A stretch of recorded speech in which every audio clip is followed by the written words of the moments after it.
New on NFL Live, Dak Prescott in the building as Cowboys voluntary workouts begin today. A little pep in his step, getting ready to go. It says back 4 more.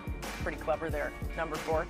Okay, and Dak has to be feeling good as we got news late last week that George Pickens plans to sign his franchise tag tender. However, as of this afternoon, for our Cowboys reporter Todd Archer, George Pickens has not yet signed the franchise tag tender with the Cowboys. Adam Schefter back with us now. Schefty, you combine that news with the fact that Dallas did not use an early round draft pick on a wideout. What does it all mean for the future of Pickens and the Cowboys?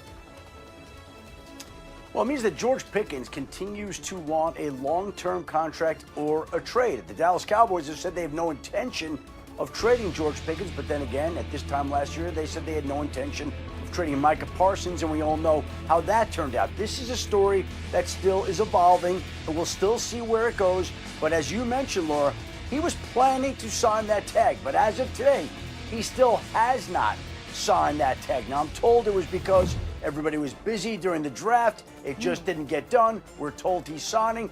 We haven't been told he's not signing the tag, that his plans have changed. But it is interesting that it's Monday, and that came out on Thursday, and it's not signed, and he's not contractually obligated to be there until he does sign that tag, and he cannot be traded until he signs that tag. So there's a lot left there that's still to unfold. And in the interim, the Dallas Cowboys did get a deal done today with the former veteran wide receiver Marquez Valdez-Scantling, who's signing a 1-year deal as he now moves on to the Dallas Cowboys. Okay, yeah, it does feel like there's not much that would be more important than getting George Pickens to sign that franchise tag tender. So if that didn't happen, it makes you think there's still a possibility that a trade could happen.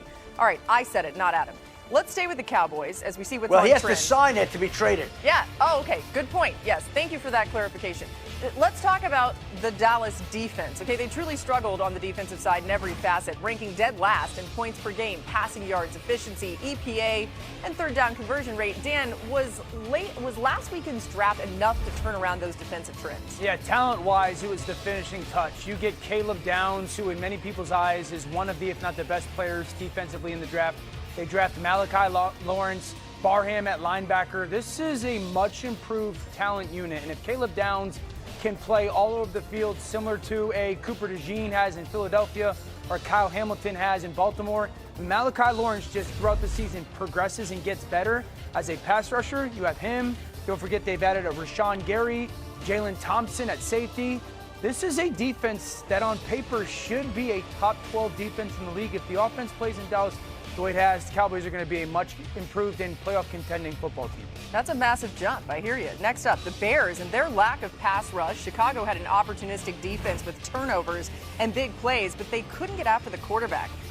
Barely noticeable pass rush, ranked bottom 4 in pressure rate to go with a sub 6% sack rate last season. Mina, did the Bears do enough this offseason to shore up that pass rush? They did not, and I feel bad because I liked their draft. Like Dylan Thieneman, no one thought he was going to be there at 25. They needed a safety. I understand that. Adding a center, great blocking tight end out of Stanford, Sam Rush. But as you pointed out, the pass rush was the most glaring need on this team. And unfortunately, they did not come out of this draft with any pass rush help to add to Montez Sweat, Noda Ingbo, and Booker and company. So I do think that the Bears are going to still need help, and I wouldn't be surprised if they have to make a move in season to augment that rush. Last, we turned to New England when we last saw the Patriots on the field. Drake May got pressured 19 times and sacked 6 times in the Super Bowl. The O-line was a bottom 10 unit all last season long, despite the team's overall success. Field, they went O-line in the first round. Did the Pats do enough to break that trend? They're getting there, Laura. I'm not sure it's a totally finished puzzle. I'll explain why in a moment. Between Elijah Vera-Tucker and now Caleb Lund, the Patriots have reinforced this offensive line. What's exciting for them going forward is they have 3 players in Caleb Lomu, plus their 2 rookies last year, Will Campbell and Jared Wilson. They're all 22 or younger who are going to be counted on to play meaningfully for them right now and going forward. The big question is, of course, what's the offensive line configuration going to be? I expect Caleb Lomu in time to be their right tackle. For this year, he could be competing for an offensive guard job instead. Up next, more Jets love. Get excited, Jets fans. Or maybe it's Maui Noah to hold down the left tackle spot on the O-line. I talked with Maui Noah just moments after his big moment, and he had a strong message for his new QB, Jackson Dart. I'll die about this, man. Man, I'm ready to die for you, man. I know a lot of things has happened, bro, but I'm ready to die for you, bro. So I asked him, like, what was his message for Jackson Dart, and that's what he said. Also, just a little peek behind the curtain. The voices are booming in there. It was really loud. I didn't know he said a bad word until later. I'm like, oh, I guess we're bleeping that out. All right. I had no idea what's going on. I would love to know if him and Jackson Dart have connected. We'll find that out. That's a good question. I would hope so, right? Let's ask, we'll ask Jordan Renan, our Giants reporter. Okay, Dan, how much, though, do you think that Dart will like hearing that type of ferocity from his new lineman? Love. Absolutely love. Not only because he's a quarterback, but just his personality. I think, one, this is the most talented offense in a decade, honestly. This has the chance to be a above average to good offensive line. New York, you haven't had that in forever. I really, to my core, believe that this draft in many ways will hinge on Malachi Fields, the third round receiver. I think this offensive line is going to be good. Now Noah can play all over the place. I was adamant, could go get a second-round receiver. You would know better than me about Malachi Fields, but I know he's long, he's athletic, he tested very well, he can go down the field and make plays. They are going to need that. For this offense to really go in the next 2 years somewhere, they're going to need that. I think you can think of Malachi Fields like a Cortland Sutton type. The straight line speed That is would be not awesome. going to blow you away, but the contested catch stuff is really good. No drops this past season.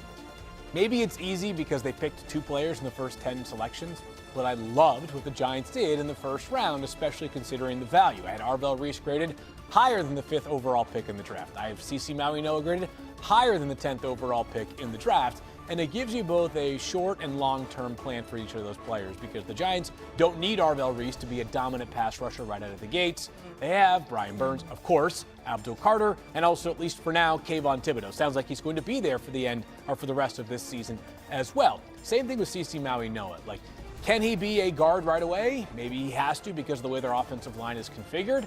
But this team can also have a plan to move him back to his natural spot at right tackle at some point in the future. There was the biggest question mark for CeCe Maui-Noah was he did have this back issue that teams were made aware of during the pre-draft process. Obviously, the Giants and others were very comfortable with it given the fact they took him number 10 overall, but he was the steadiest player, start to finish, of any prospect in the entire class. You mentioned that Arvell Reese doesn't necessarily have to play right away or at least be a regular heavy contributor right away. When you think about that, how do you think they should use Reese? He's a guy that some people wondered how they'll develop him, but you've always been high on his skill set.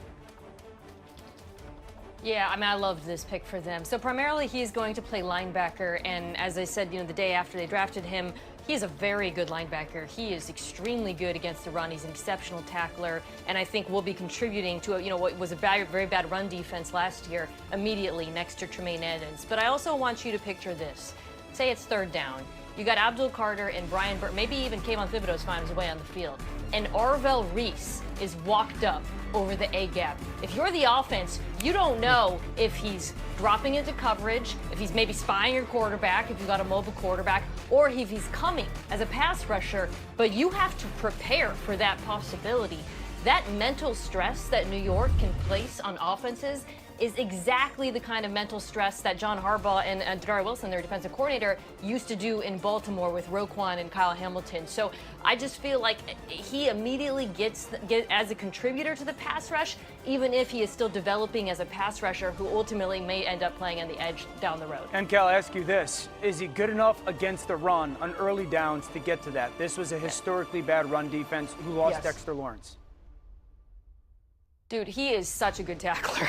I think because everyone was thinking about him versus David Bailey, we were so locked in on what is he as a pass rusher that got a little bit lost in the conversation. He is exceptional against